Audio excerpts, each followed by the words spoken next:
Praise the Lord. Good morning. మన ప్రభువును రక్షకుడైన యేసుక్రీస్తు పరిశుద్ధ నామంలో యేసుతో అనుదినం అనే ఈ యొక్క పరిచర్య ద్వారా దేవుని యొక్క శ్రేష్టమైన వాక్యాన్ని వింటున్న మీ అందరికీ నా హృదయపూర్వక శుభములు.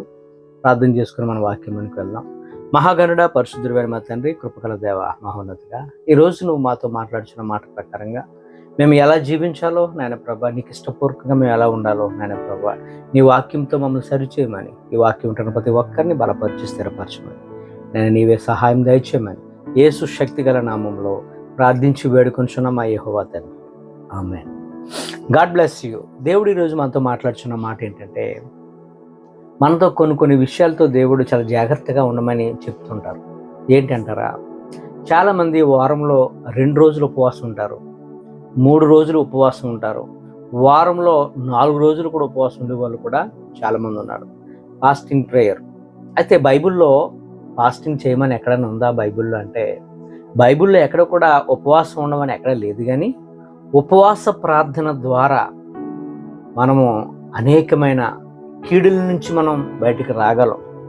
ఉపవాస ప్రార్థన సాతాను యొక్క కోటలను ఎంతో బ్రద్దలు కొడుతుంది. అది సమస్త కీడులన్నీ కూడా ఉపవాస ప్రార్థన వల్ల తొలగిపోతాయి. నా ప్రియ సహోదరి సహోదరుడా, సాతానుడు మనలో చూసి భయపడేది ఏంటంటే, ఎందులోనే ఆడు భయపడ్డు, కానీ ప్రార్థన అంటే వాడికి చాలా భయం. మనం ఎప్పుడైతే ప్రార్థన చేయడానికి పూనుకుంటామో వాడు ఉండలేడు, వాడు మనల్ని చూడలేడు. అదే ఉపవాస ప్రార్థన అంటే ఇంకా చెప్పక్కర్లేదు, వాడు అసలు ఉండలేడు, తట్టుకోలేడు అనమాట. బైబిల్లో ఉపవాస ప్రార్థనలు చేసి అనేకమైన మేలు పొందిన వారు అనేకమైన వారు ఉన్నారు. చరిత్రను చూస్తే చాలా మందిని మనం చూడొచ్చు. అందులో మరి ముఖ్యంగా క్రొత్త నిబంధనలోనూ ఒకటి, పాత నిబంధనలో ఒక విషయాన్ని మనం ధ్యానించుకున్నాం. చాలా ఉన్నాయి ధ్యానించుకోవడానికి. మార్కు సువార్తలో మనకు చూసినట్లయితే 9వ అధ్యాయం 29వ వచనంలో ఒక విషయం ఉంటుంది. అక్కడ మూగదయం పట్టిన ఒక వ్యక్తి చాలా రోజుల నుంచి బాధపడుతూ ఉన్నాడు. తన తండ్రి అతని బాధను చూడలేక యేసుప్రభు దగ్గర తీసుకొచ్చారు. యేసుప్రభు తన శిష్యులకు అప్పగించాడు. అయితే శిష్యుల వల్ల ఏమీ కాలేదు. అసలు వారు ఎంత ప్రార్థన చేసినప్పుడు కూడా విడుదల అనేది లేదు. తండ్రి చూసి విసుకుపోయాడు పాపం. యేసుప్రభు దగ్గర తీసుకొచ్చి చూపుతాడు. యేసుప్రభు ఆ చెవిటి మోగం దయపట్టిన వ్యక్తిని గద్దింపగా అది వెలవెలలాడుతూ అతను విడిచి పోయింది. శిష్యులు దగ్గరుండి చూస్తున్నారు ఆ విషయాన్ని, ఆ జరుగుతున్న ఆ యొక్క దృశ్యాన్ని చూస్తున్నారు, ఏం జరుగుతుంది అనేది. వెలవెలలాడిస్తూ యేసుప్రభు గద్దించగా ఆ మోగదయం అతని నుంచి వెళ్ళిపోయింది.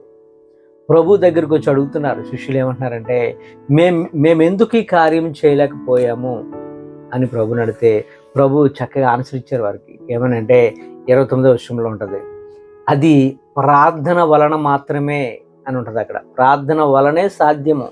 ఆ ప్రార్థన అనే దాని మీద నెంబర్ ఉండి 1 ఫుట్ నోట్లో ఉపవాస ప్రార్థన ద్వారా సాధ్యమని ఉంటుంది. ఇది మనం కొత్త నిబంధనలో చూస్తే. పాత నిబంధనలు అనేకమైనవి ఉన్నాయి. అందులో ఒక సన్నివేశాన్ని మనం చూస్తే, నినివే పట్టణస్థులు దేవునికి బహు విరోధంగా జీవించి తిరుగుతూ ఉన్నారు వాళ్ళు. అయితే దేవుని యొక్క కోపాగ్ని వారి మీద ఉంది, దేవుని యొక్క ఉగ్రత ఉంది. దేవుని యొక్క గుణాల్లో ఒక గుణం ఏంటంటే, ఎప్పుడైనా ఎవరైనా శిక్షించే ముందు ఆయన ఒక హెచ్చరిక ఇచ్చి శిక్షిస్తాడు. అందులో భాగంగా యోనాను ముందుగా పంపించాడు నినివేకి. వెళ్ళి నువ్వు చెప్పు, ప్రకటన చేయి, త్వరలో నినివే పట్టణం దేవుని యొక్క ఉగ్రతకు గురవుతుందని చెప్పు అని చెప్పగానే యోనా, మనకు తెలుసు యోనా స్టోరీ అంతా కూడా, బలవంతంగా తర్షీషుకు వెళ్ళేవాడిని దేవుడు మరలా తీసుకొచ్చాడు ఆ తిమింగలం కడుపులోని పెట్టి.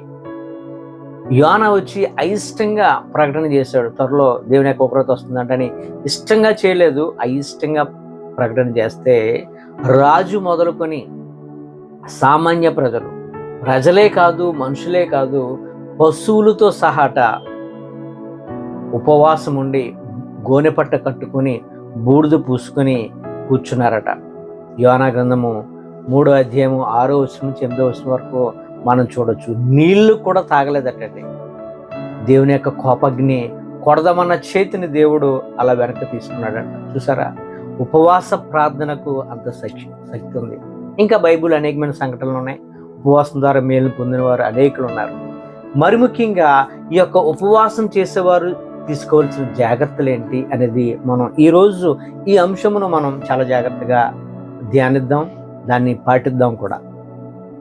ఒక 5 విషయాలు ఏంటి అంటే, మొదటిగా మనం ఎప్పుడైతే ఉపవాసం ఉన్నామని మనం పూనుకున్నామో ప్రక్క వారికి కూడా తెలియకుండా మనం చూసుకోవాలి.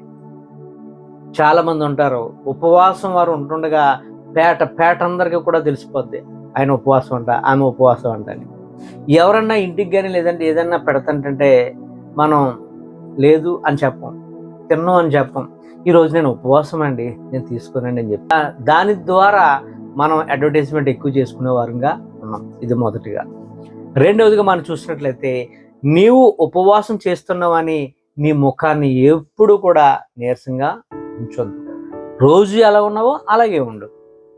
మూడవదిగా మత్తయి సువార్త 6:16 ప్రకారం చూసినట్లయితే, నీ ఉపవాసం చేస్తున్నప్పుడు నీ తోటి వాడిని వెట్టి పనులు ఎప్పుడు కూడా చేయించొద్దు. ఎవరితో కూడా వెట్టి చాకిరీలు ఎప్పుడు కూడా చేయించొద్దు. నాలుగవదిగా చూసినట్లయితే, నీవు ఉపవాస దినాన్ని నీకు ఉన్న దాంట్లో పాటిస్తున్నప్పుడు నీకున్న దాంట్లో ఎంతో కొంత ఇతరులకు సహాయపడే రీతిని నేర్చుకో. ఐదవదిగా చూసినట్లయితే, ఇది అన్నిటికన్నా ప్రాముఖ్యమైనది. ఈ 5వ పాయింట్ ఏంటంటే,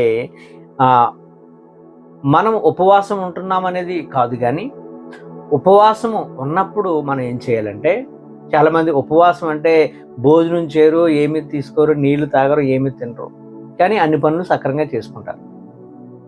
మనం ఉపవాసం ఉన్నప్పుడు ఏ పని లేకుండా ఒక టైం పెట్టుకొని చక్కగా ప్రార్థనలో మనం గడపాలి.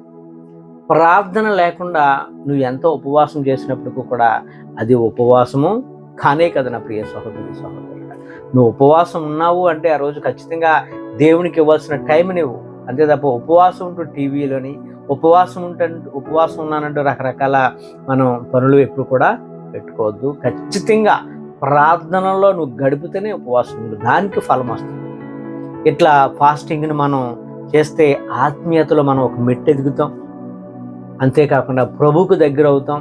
అన్ని విషయాల్లో కూడా మన కీడులన్నీ కూడా తొలగిపోతాయి. కనుక ఉపవాసం ఉంటున్న వారు ఈ 5టిని జాగ్రత్తగా పాటించి ఉపవాసం ఉండండి. దేవుని యొక్క కృపను మనం పొందుకోగలం. ఈ కొద్ది మాటలు దేవుడు మనందరి జీవితంలో నెరవేర్చును గాక. ఆమేన్. God bless you.